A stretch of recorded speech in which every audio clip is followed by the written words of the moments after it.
Halo teman-teman, perkenalkan nama saya Muhammad Rafi Akbar Saputra dengan NIM 11524000001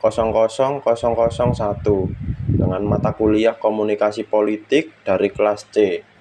Dosen pengampu Dia Puspitasari. Program ini menarik untuk dibahas karena memunculkan berbagai respon. Di tengah masyarakat, ada yang menilai kebijakan ini sebagai langkah nyata pemerintah dalam meningkatkan kesejahteraan masyarakat, terutama anak-anak usia sekolah. Namun, tidak sedikit pula yang mempertanyakan efektivitas pelaksanaannya, besar anggaran, hingga kemungkinan adanya kepentingan politik di balik program tersebut. Melalui video ini, saya mencoba melihat program makan bergizi gratis dari sudut pandang komunikasi politik dengan menggunakan dua teori, yaitu politik populisme dan political branding. Program makan bergizi gratis merupakan salah satu program unggulan pemerintah yang ditujukan untuk meningkatkan asupan gizi beserta didik, balita, ibu hamil, serta kelompok masyarakat yang membutuhkan. Pemerintah menyatakan bahwa program ini merupakan bagian dari upaya meningkatnya kualitas sumber daya manusia Indonesia sebagai persiapan menuju Indonesia Emas 2045. Sejak pertama kali memperkenalkan, MBG langsung menjadi topik yang banyak dibahas, baik di media massa maupun media sosial.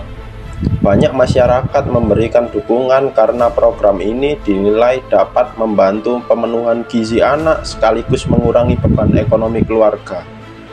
Di sisi lain, muncul berbagai kritik terkait kesiapan pelaksanaan di setiap daerah, mekanisme distribusi makanan, pengawasan kualitas makanan, hingga besarnya anggaran negara yang dialokasikan untuk menjalankan program tersebut.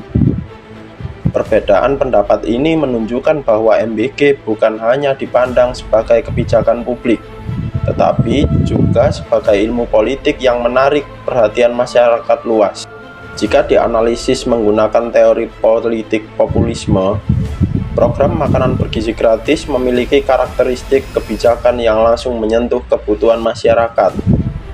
Dalam politik populisme, pemerintah biasanya menghadirkan program yang manfaatnya dapat dirasakan secara nyata oleh masyarakat agar memperoleh dukungan dan kepercayaan publik.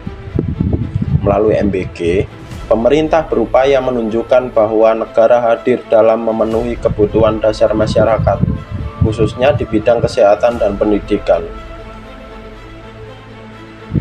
Pesan tersebut diperkuat melalui pemberitaan media, publikasi pemerintah, serta berbagai konten di media sosial yang menampilkan pelaksanaan program di berbagai daerah. Namun, pendekatan populis juga memiliki tantangan.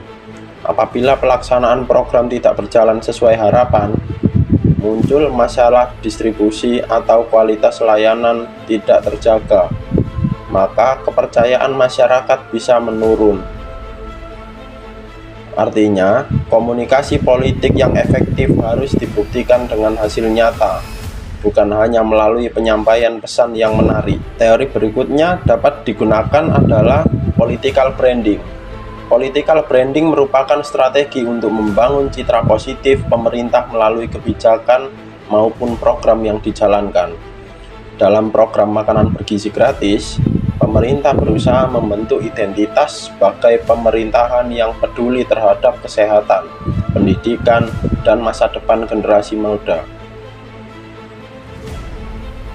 Upaya tersebut terlihat dari berbagai bentuk komunikasi seperti konferensi pers, unggahan media sosial resmi pemerintah, pemberitaan media, hingga dokumentasi kegiatan pembagian makanan bergizi gratis di sekolah.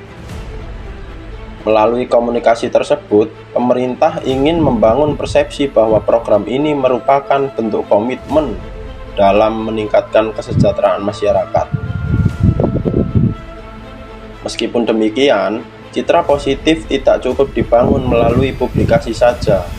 Pemerintah juga harus menunjukkan transparansi penggunaan anggaran, memastikan kualitas pelaksanaan program, dan melakukan evaluasi secara skala agar masyarakat tidak menganggap MBG hanya sebagai sarana membangun popularitas politik.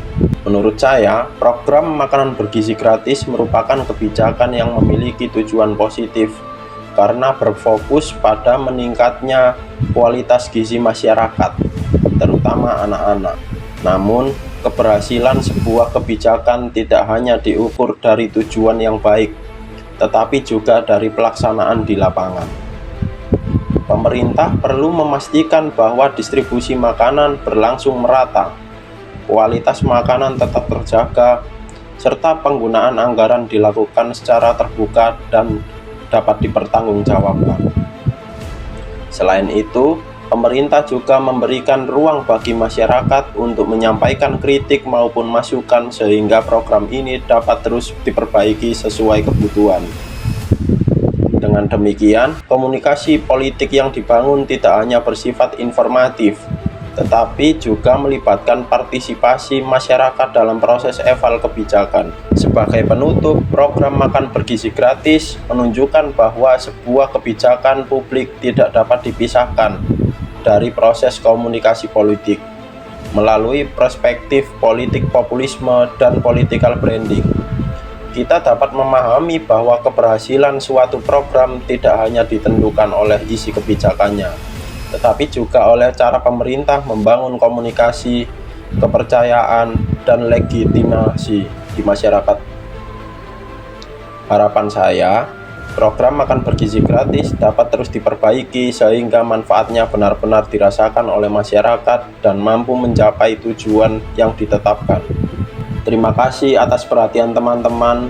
Saya Muhammad Rafi Akbar Saputra dengan NIM 11524000001. Sampai bertemu pada kesempatan berikutnya.